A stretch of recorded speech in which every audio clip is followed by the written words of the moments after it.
আসসালামু আলাইকুম। আজ 16 জুন 2025। আজ সকাল 4টা সাড়ে 4টা এই সময় ইসরায়েল থেকে ছোড়া মিসাইল ইরানের দিকে আসতে দেখা গেছে।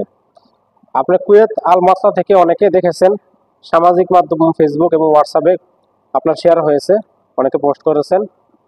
তো এটা আমাদের জন্য যারা প্রবাসে আছেন খুবই উদ্বেগের বিষয়। তারপরে আপনার জানেন যে কুয়েত, ইরাক এবং সৌদি বর্ডারের সাথে, আর ইরান হচ্ছে আপনার কুয়েত থেকে 2 কিংবা 2.5 কিলোমিটার দূরে। তো বুঝতেই পারছেন, যদি ইসরায়েল ইরানের মধ্যে হামলা চালায়, যদি বর্ডারের কাছ থেকে হয় এগুলো আপনার দেখা যায়, আর যদি একটু দূরে হয় তেহরান এর আশেপাশে সিটি এলাকায়, তাহলে কিন্তু আর দেখা যায় না। তো আমরা চাই যারা প্রবাসে আছেন সবাই সতর্ক থাকবেন, আর আমরা দোয়া করি ইসরায়েল খুব শীঘ্রই ধ্বংস হবে।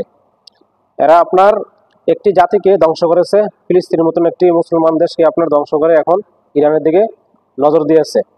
তো সবাই দোয়া করবেন, এই জাতি খুব শীঘ্রই ধ্বংস হবে। সবাই আপনার মুসলমান বিশ্ব তাকিয়ে আছে।